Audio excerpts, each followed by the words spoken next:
How to deal with a micromanaging boss.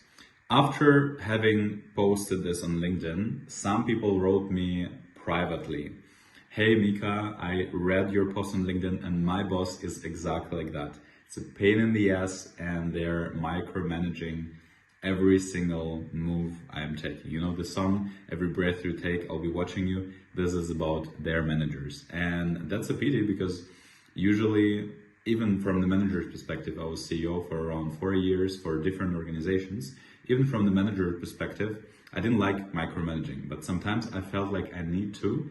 And the person whom I was micromanaging in the end, probably they didn't even understand why I was micromanaging. But from my side, after we talked about it, when they shared the feedback with me that they felt micromanaged, I explained to them why I was doing that, and they actually understood it, and we could improve the relationship that we had. And yeah, the whole communication, collaboration improved drastically because there was understanding there. So today we'll be covering a couple of points that are important for you if you're having a micromanaging boss, manager with whom, and you cannot leave your job directly, so you want to stay there, you actually like it. I hope for you that you're actually liking your job. But yeah, how to deal with that. First step is always empathy. It doesn't matter if it's towards a coworker, towards your own manager, towards a friend, or even the person you don't know. Empathy is the first best step. And by empathy, I mean asking yourself a question: why is this person doing that? Very often from the employee perspective, people tend to demonize their managers, their bosses, for doing something. But then in a couple of years, or when they get themselves into a leadership position, they understand why this boss, this manager was doing this thing. All right. So try to ask yourself, why is this person doing that? And if you cannot come up with answers by yourself, try to talk to someone who was in a leadership position, not in the company, maybe a friend who is in a leadership role. Tell them, explain them the situation, not from the emotional point of view of you being pissed that you're being micromanaged, but just tell him, hey, this and this is happening, and this is the way the boss is micromanaging me. Why do you think this person is doing that? All right. If you ask this, you might have new perspectives coming up that you didn't think about before. So that's the first thing. Ask yourself, why is this person doing that? The second level is to focus on the needs of the person. Many of us, or well, every human being has the need for security, for safety. And a lot of micromanagers are actually coming from that direction. So their micromanaging is nothing else than striving to create a safe and secure environment for themselves. Well, first of all, for themselves and for the company, ultimately. Because, for example, if they're having a higher boss, that is, the boss of your boss, then this boss will be asking them, hey, how is it going? How are the numbers? Was this done? I asked you to have it done by that and that day. And no one wants to be in a situation, you remember this from school if you didn't have a leadership role before, remember it from school or from the university or even from the job. If you didn't do an assignment and someone takes your head and puts it into it and says like, oh, you picked it up, then it doesn't feel very nice, right? You want to avoid these kind of situations also as an employee, right? You don't want your managers to come and tell you, hey, you didn't do this, why you didn't do this. It feels like, well, I don't know, I feel like a child when something like that happens. So I want to avoid it as much as possible. And if I'm a manager without proper leadership training and I have a lot of issues with, there are also some trust issues involved. Sometimes they've had a bad experience in the past. So if I'm this manager who didn't have leadership training or leadership coaching, I'm just on myself, very often it's my first leadership role or a second one, or I was always like that because I never got taught how to do it right. So if they are like that, then their way to make sure that they are not coming into this situation of being ridiculed or being perceived as inadequate and incompetent leader because they didn't do what they were supposed to do, they will go and micromanage, because this will be their only go-to method to actually go and check what the person is doing constantly, to just tell people what to do because they think they are they know best what is the best for the company, what's the best for the team, right? So it's nothing more than a behavior, than a mechanism to ensure that person stays in their safe, secure area. So try to understand their needs and from what need this behavior is coming from. And then the next step would be for you, step number 2, expectation setting. Here, very important, I don't think it's a good case practice to come to a person and say, hey, you're a micromanager, or it depends. If the person is very open and you have a good relationship, then you can actually say, hey, I feel like you're micromanaging me. Let's figure it out. Usually saying that would rather hurt the person's ego. And most micromanagers have a very big ego. That's why they think they know better and they are just telling people what to do and constantly check. So it will hurt their ego and it might even make it worse for you, right? So don't call the micromanager, don't call it like that. Micromanager actually sounds like an insult, mostly in the corporate world, right? But what you can do is to sit down in a check-in, for example, and tell, hey, I've realized we never discussed that, so I wanted to bring it up so that we have clarity and I can understand best how to report to you and how to make sure that you always know what's happening up to your need to be informed, right? So I'm not saying, what do you expect from me? How can why are you micromanaging me, or these kind of things that are not very nice to say to any person, but you're actually asking them for their expectations, which is a very good thing to do. And that's the first thing that every manager actually does with their team, or even before when you're hiring, is to set very clear expectations. And if you set very clear expectations, most probably your challenge will be solved at this point. Because if you ask the right questions, if you ask, how often do you want me to report you which KPIs? That's one question. Second, how can I make sure that what I'm doing is more transparent to you? What's your need? How deep do you want to know what I'm doing every day? Right. And the third, how can we make sure that you have this? What kind of tool should we be using? We'll come to this in a second. But here, asking these important questions depending on your situation, right? I'm not there at your job to tell you the exact questions, but think to yourself, what questions can I ask without implying that they are micromanaging me? And how can I set also my expectations, right? So from asking their side, of course, it's also important to come from your side and share what you would expect. So for example, you could say, I'm really involved into the project and it's really important for me that it succeeds. And I feel like I didn't have so much chance to contribute with my ideas, or when I contributed, I wasn't sure if they are taking seriously is again a bad example. So here I'm giving an example of a bad example. Like you could say, I wasn't sure if my ideas were taken into consideration. So is there a way for me to contribute my ideas and to know what happened to the ideas in the future, as an example? Or you say, for me it's important that I give you transparency, so whatever you need to know, you can know every time. And at the same time, it's important for me to have my own space so that I'm not regularly asked about the updates, but we can stick to this specific timeline that we've agreed on to update you, for example, daily in the evening, or daily in the morning, or twice per week by Wednesday and by Friday, right? So there are different options. But here at the first part, you've been asking for their expectations towards you. So how can you do it for them? And it's very good to start with that one because it gives the person safety. And on the other side, you're formulating your expectations, and here you're still keeping safety. By the way, here a small book recommendation in the middle of this video. Crucial Conversations will help you to understand, Crucial Conversations is the name of the book, will help you to understand better how to build a safe conversation. And after reading this book, I was able to lead this kind of conversations in a very relaxed manner, because I knew if I communicate things safely, the person will not feel that their ego is threatened in a way, And with some people it was still challenging to communicate because they were just, yeah, let's say they had some experiences that made them very unsafe in general in communication. So they didn't want to take my perspective and go in for the talk.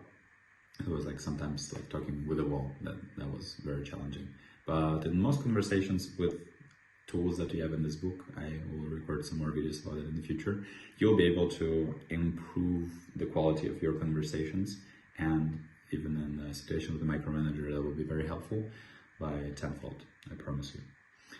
Yes, so 1 and 2, having hearing their expectations and putting your expectations forward in a very safe way so that they actually perceive it and don't go into defensive mode. Okay, now the third point, being proactive versus reactive. What happens to most employees who experience a micromanager? They're just sitting there and working and feeling panic or anxiety about the fact that they might be controlled right now by the micromanager. It doesn't mean that they're not doing something right, but just the thought, every moment that can happen, that the micromanager will come and ask me what I'm doing. And then when it happens, you're like, oh, I knew that this is happening. So try to flip it and be more proactive. So if you're doing something and you're thinking, oh, my manager would be happy to hear that or would be happy to know that, how genius this is actually to give it to them, right? And it's not about, you could say, oh, you're trying to become the manager's best employee by just giving them what they want, and it doesn't feel authentic. But just think from their perspective, especially at the very beginning when you're starting working with a new manager, or you can try it for a couple of weeks, to over-deliver communication, to over-deliver reporting, right? So because what happens, why people also start micromanaging is because they feel that they're not having enough information to feel safe that the project is getting forward, is being done. And I had once a person on my team, I think it was an intern, who was communicating constantly what she has done and in what way and what are the next steps. And I just felt blessed to have her on my team. Not that I'm a micromanager. I might be purposefully micromanaging when we just start a project, or when there were some misunderstandings to just get things in line. But I felt really blessed and grateful for her doing that. And it didn't take her so much time. I mean, you can also record voicemail, whatever you agree on with your manager. But having this is super helpful. And believe it or not, she started doing that, and she was doing it for a couple of weeks for sure, regularly. Afterwards, when she stopped doing that, or when she started doing it less regularly, I still felt big trust towards her, and I wasn't checking it as much because I knew, hey, she knows her job, she was reporting so well, she knows the strategy. I just built this initial trust towards her, and through that I was able, or she, in our collaboration with her, it was just built on trust. But it was built at this initial stage, like in a romantic relationship, you're first building a lot of trust, and like at the very beginning when you start dating, and then you live off this trust later in the relationship, right? In the beginning you might be a little bit jealous, but in the end, when you're already married, you're like, well, I just trust that I just trust this person. They will not betray me. They will not cheat on me, because there is this huge trust base. So take it to the job in terms of building trust, right? So over-deliver, over-report. Make sure that this person, if they want usually like 5 units of information from you, deliver 6, 7, 8, 10 units, so that they flow and information. At one point they will start, they will say, can you please start reporting a little bit less, so that let's do it like once weekly. But yeah, I hope you got what I mean. Then the next point is creating transparency, right? Except from so at one point, after you started reporting more, you will start reporting less. Naturally, that will happen. It will not stay for a long time. But what really speeds up this process is creation of transparency through different kind of tools. I'm a big fan and lover of Google Sheets. Since my time in ISEC, I didn't know how to use Google Sheets almost at all. Like I didn't know how to merge the cells. But then in ISEC, in the National Executive Board, I had to learn it through the hard way. And that was the start of a big and long love. So now I cannot, I work with Trello, I work with Asana for some time, but somehow Google Sheets just conquered my heart. Thank you, Larry Page and Sergey Brin, for creating that. Just a more sophisticated Excel that you can use online. Anyways, yeah, if you want, by the way, to get my accountability tool, please text me on Instagram or LinkedIn or per email and text me that you watched the YouTube video and you would like to have the accountability tool that you want to use with your boss. Just take this to me. I'll be super happy to provide you for free the template that I used to lead my teams in the past. And yeah, we'll be happy to share this with you. But the point here is that if you have a very clear, transparent accountability tool where your manager, your boss can come and see what you're doing right now, what item are you working on right now, what are your KPIs that you're updating every day, or maybe you can automate the update depending on the system you're using in the front end. And they're seeing what tasks you're doing. Whenever they're giving you a task, here, very important point, whenever they're giving you a task, tell them, oh, okay, cool, I'll write it down on the, write it down to my to-do list. Because where micromanagement can be coming from that you might not even remember, you've discussed something, and it actually happened to me with some employees of mine, you're discussing something with your manager. And then, as a manager, I just expect you, if we didn't decide anything else, and coming back to expectations, I expect the employee, if we had this idea, and you're saying, okay, can you take this forward, please? And you're saying, yes, I expect you to take out your accountability tool, to-do list, whatever you're using, to write it down, and to let me know eventually when you finish that. And what happened to me is we've discussed it and we had this idea, and the person like even wrote it down, I guess. But then in like 1, 2, 3 weeks, nothing happens, and I'm checking where it could be happening, and nothing is there. So at one point, I'm like, I was trusting this person a lot, so, and we had very good conversations and could talk through it. But at one point, I asked, hey, do you remember we discussed that? When is it happening? Because we discussed that it would happen 1 week ago. I don't want to nudge you all the time, but what's that? And she was like, huh? What do you mean? So it can happen, right? It's human, and it was not a do or die thing. And well, just forgot it's human. So no one here to blame. But if this happens, then next time I will already trust a little bit less, right? So my full trust, my 100% trust will be already a little bit less. So I'll be controlling a little bit more. And then when this happens, the person might already forget about the situation that happened. But as I'm already in my leadership theory, I'm giving everyone a lot of trust from the beginning on. And then if something happens, then I'm adapting my internal level of trust to this person by some percentages. And the less trust I have, the more I will micromanage. And you might forget about those things, but your manager might not forget. And in my case, I would next time then check a little bit more often, or ask in the meeting, hey, can you please write it down? Tag me on this Google Sheet item that you're writing down and resolve it. Let me know when you've done it. And for the person who felt weird, like, oh, okay, well, you were never micromanaging me. Why does this come now? But for me, it's just natural. Okay, if this happened once, it might happen twice or thrice or more times. So I'm doing something to prevent it, because my responsibility as a manager is to make sure that things are being done, right?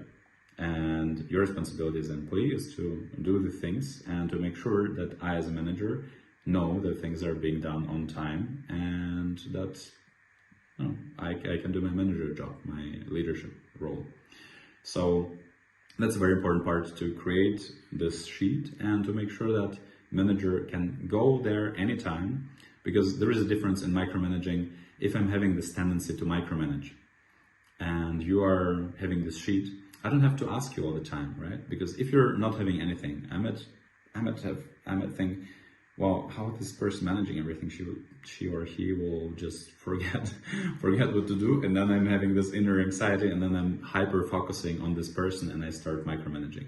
But if I can go there anytime and check what you're working on, what your KPIs, if the boss asks me something, I can just go there and check if you've done it or not. And if you've done it, I can ask, hey, can you give me some numbers so that I can report to the boss?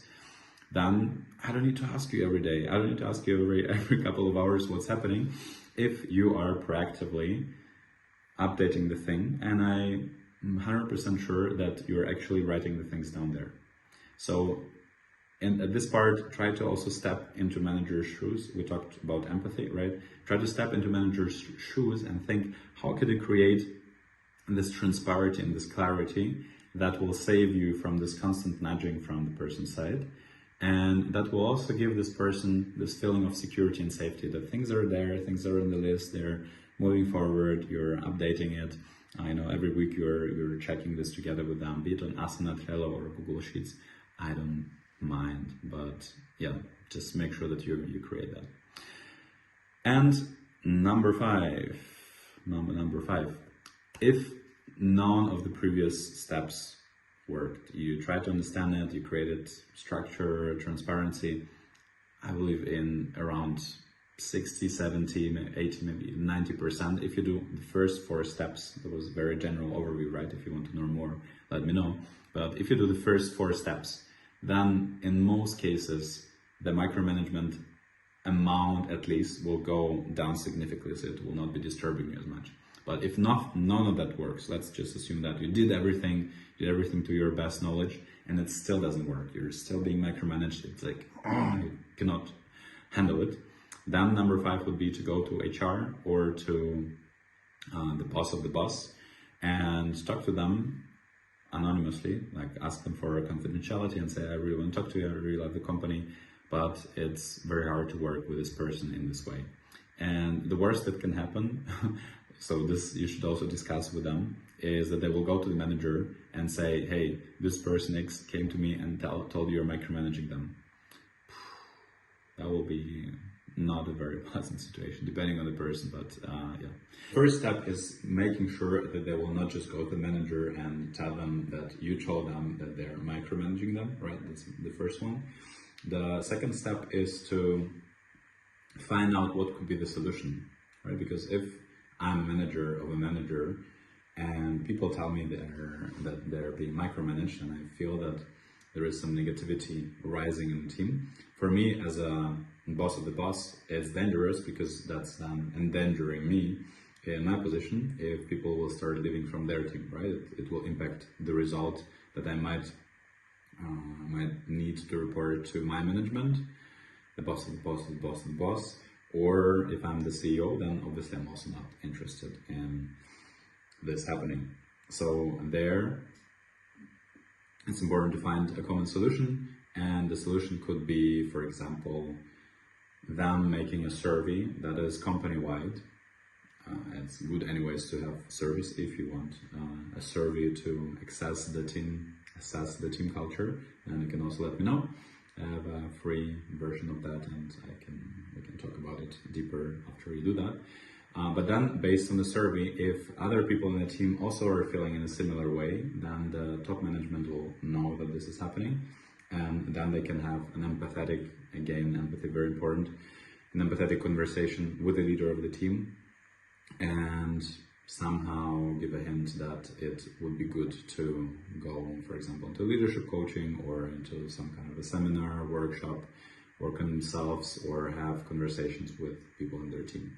If it's generally a good leader, if it's generally a person who genuinely wants to develop and to improve the leadership skills and to do their best job, become the best leader they can possibly do, then they will react to that positively.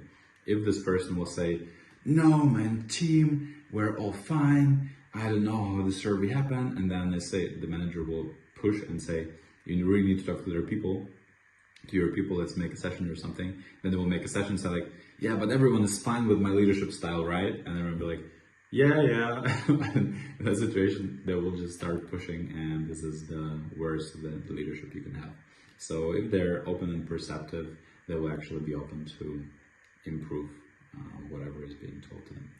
It will take time, of course, but through these talks, through honest communication, the step number 2, being like the step number 2 about expectation setting, will actually happen from their side. So they will come to you in this case, instead of you going to them and doing that. And by that time, if that happens, then most probably you already have tried everything that you could. And then if it comes from the management, then it's like a very loud and clear call for them, hey, I need to change something. Yeah, these were the 5 steps for you to improve your relationship with your micromanager and eventually even get out of this route and this vicious cycle of micromanagement. If you do all of them and nothing helps, please text me, let's have a call, and I will try to support you after watching this video for more than 20 minutes and trying those things and it not working. I will do my best to actually support you, and it will be very interesting for me also to hear what's the situation, and I will just give a session to your leader if they will be open for that, for them to change, because by that time, if nothing works out, then maybe there is a problem in their teachability and their openness to learning. But it will be very, very interesting to hear if that would be the case, but I'm quite sure that if you try the first 4, you shouldn't even come to the number 5, that the person will change eventually. There are sometimes very sad cases, and yeah, maybe then just change a job, right? Sometimes it's just impossible to change something because if the person is not open to change, then it's very hard. Yes, so that's it. Let me know in the comments how this video was for you, what you wish for the future videos. Is there anything about this specific topic of micromanagement that I didn't cover in this video that you want another video on? And yeah, if you have different experiences with micromanagers, please write them in the chat as well, and let me know what other questions or ideas you have for the future videos.